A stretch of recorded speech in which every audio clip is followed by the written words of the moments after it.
What's up, guys? Welcome back to another video. Today I'm going to be talking about how I was able to accumulate and make over $10,000 by just investing. Right? By just investing. When I say investing into the stock market, right? There's multiple ways to invest. You can invest in crypto, you can invest into real estate, you can be invested in the stock market, but one of the ways I was able to build wealth was through the stock market. Well, start building wealth, right? Because it's a journey and I'm still young right now and I'm continuing to build, right? So 10,000 is not where we're gonna stay at, but that was the first goal. The first goal was 10,000, and then the next goal is 50, then the next goal is 100,000. And after 100,000, your investments are just gonna skyrocket. But I'm gonna give you the ways that I was able to even get to more than $10,000 invested and how I started. So before I actually had the job I was in, which is more of a corporate job, it's at a hotel, I was working in a restaurant. But I always told myself, like, okay, I know I don't want to just be working in this restaurant for the rest of my 20s, right? I don't want to be working in this restaurant for the rest of my 20s. So I have to kind of upgrade. Right? I have to get a better job. I have to go to more of a corporate setting. So what I was able to do was, there was a hotel that was probably like 3 miles next to the restaurant, and I was just applying like to multiple positions, whatever it was, like front desk, housekeeping, like I was doing anything, laundry, gamer attendant, pool attendant, engineering. I don't know anything about engineering, but I was down to do whatever. And thank God I was able to find a position in the events department some way, somehow. And I got this job, right? And I went to this interview, did the interview. The person who was interviewing me, she was a girl, and she was just like, yeah, you're good. She was a little younger. She's like, you spoke good, da da da, this and that. And I was like, okay, cool. And I was like, I actually have to leave after the interview. I'm like, thank you, for the interview. I gotta go, da da da. I'm leaving. She's like, okay, I'll reach back out to you. And she didn't reach back out to me for like a whole month, right? She doesn't reach back out to me, and then I hit her back up. I'm like, okay. Yes, I did an interview. I was just wondering what was the update. Have you guys moved forward with your decision yet?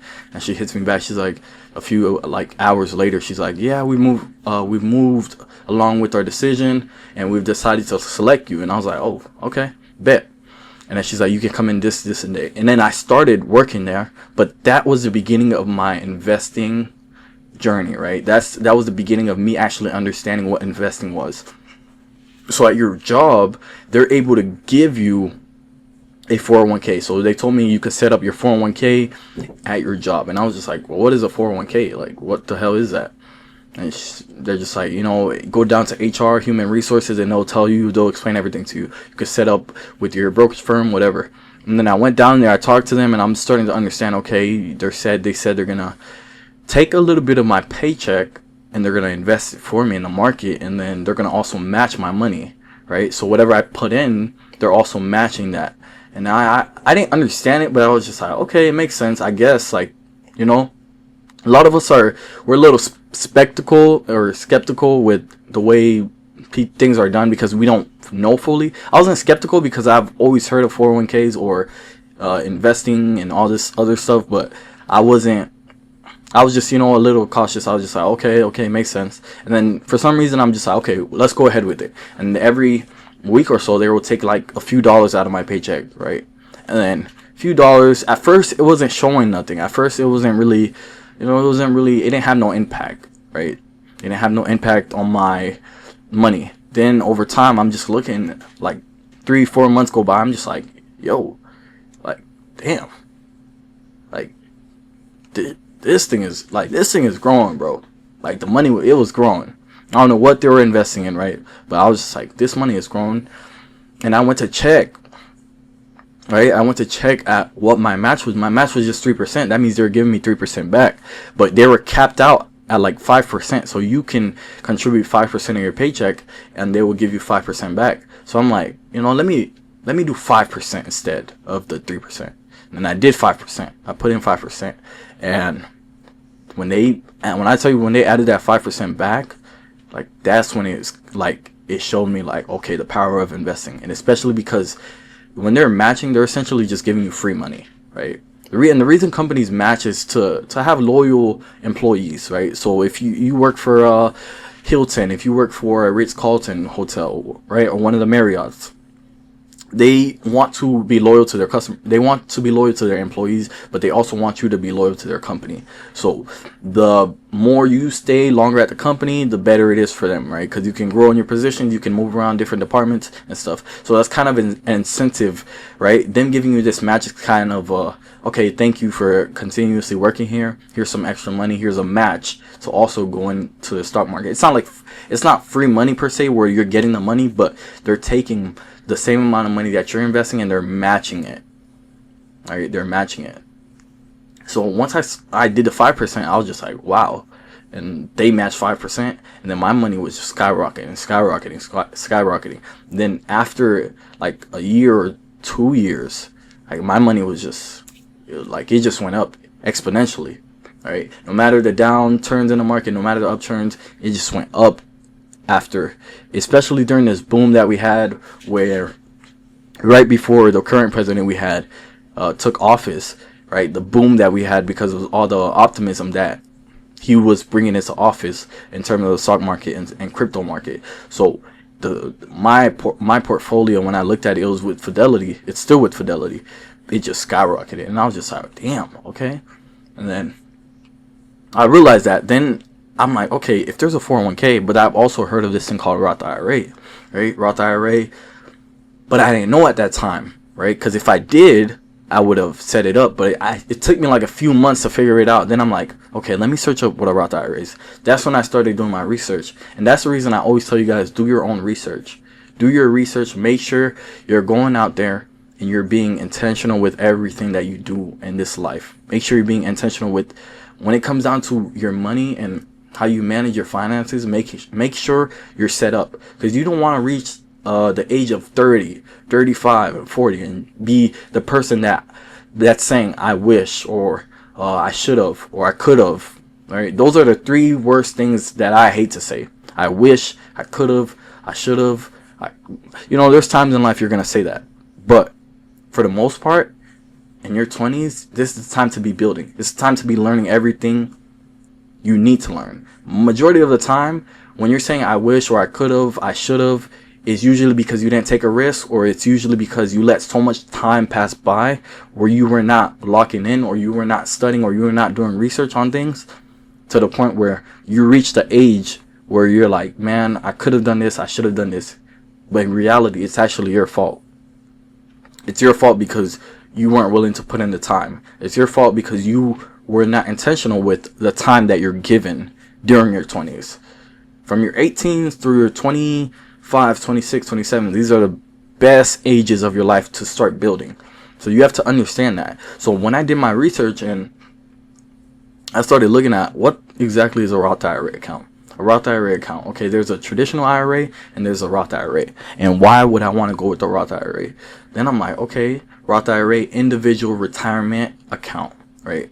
So I understood the 401k was, my employer was taking that, right? The people that employ me, the people I work for, was taking the money out of my paycheck every week and they're investing into the market for me.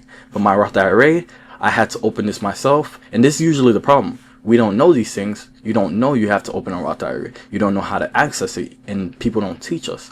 But that's one of the things that I'm trying to do, is teach you guys and let you guys know about these opportunities that are there, right? That are helping people become wealthy and that are allowing people to retire very early. So when I looked at the IRA, and I was like, individual retirement account. So this is a self-directed account where I can buy investments, I can buy stocks, I can buy ETFs, I can buy broad index funds and invest into this account, right? When I realized that, then I'm like, okay, let me start. Then after a few months of doing my research, well, not a few months, but after a few weeks, I got it down. It clicked for me. I'm like, man, let me just start putting money into this account. I opened this account with a brokerage. You can open it with Fidelity. You can open it with Robinhood, Vanguard, Charles Schwab, and One Finance. Whichever brokerage firm pleases you, right? A lot of new, younger investors, they usually go with Robinhood. So you can start with Robinhood if that's what you like.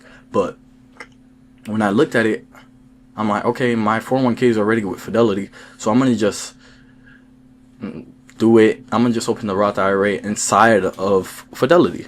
So that's what I did. I opened the Roth IRA account, and then from there, I think last year or the year before that, there was the contribution limit was around 7,000 or 6,500. I don't remember, but I just started investing consistently. Then I'm like, wow, like the power of just putting your money into a brokerage account, buying an index fund inside of your retirement account, and just allowing it to grow over time. When I realized the power of that, I was able to just be like, okay, I'm gonna max out my contributions every single year. From the point I started, I'm gonna max it out. And that's why to this point, like, I've been able to exceed that $10,000 amount, right? Because I was continuously investing, not guessing, or not just like, okay, what am I gonna do? Am I gonna not invest this week? It wasn't a choice for me. Like, in my mind, it became like, okay, it's not a choice. This is something that's given. Like, it's consistently every single day, every single week. It doesn't matter. 160, 150, however much it is, I'm going to consistently be investing inside of my Roth IRA. Once I realized that, and I wanted to do it in increments, right? You don't have to do it like that, but I wanted to do it like that just to spread my money out a little bit more, so I had access to more capital, because I wanted to do a little bit more other things than just investing into the Roth, right? So I took that money and I was consistently investing every single week, week by week. And that's how I was able to start and grow my Roth IRA and my 401k that I currently have both of, right? So that's how I was able to pass the $10,000 mark. And I'm just so thankful, because a lot of us, we're not taught these things. So I understand that I have to go and do my research. I'm not by any means like smart or someone who's like very intelligent. Some people see themselves as that, but I'm just fortunate, right? Because I'm wired in a way where I just like being resourceful. I like knowing things, right? I'm always scared of what I don't know. That's going to cause me not to be in a place of profitability in the future, if that makes sense, right? Because in these early ages, while we're 20, you always hear people give advice about what they wish they would do in their 20s or 30s. But then you watch these videos or you listen to people online talk about it, and you still don't take action. So I'm not naive, and I hope you, the listener, the viewer, whoever's watching this, you're not naive as well, and you actually take the advice of these people that are telling you these are the things that they wish they could have done. So take action today. The same way I did, and I made a decision. Okay, I'm not gonna take my money and go splurge. I'm not going to take my money and buy a designer. I'm not going to take my money and buy a brand new car. But I'm going to take my money and be investing every single week, every single month, every single year, no matter what, no matter the outcome. So that's how I was able to grow my money, my $10,000.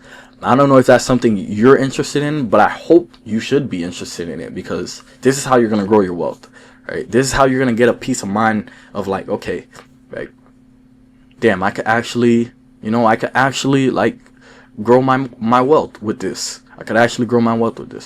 So yeah, thank you for listening. And if you guys have any questions or how to start opening a Roth IRA account, I do one-on-one consulting, and I help people out. So you could either email me on my email link, I'll place it down below, or you could comment down below or check my IG out and send me a DM or something, and I'll respond to you. Thank you for listening. Peace.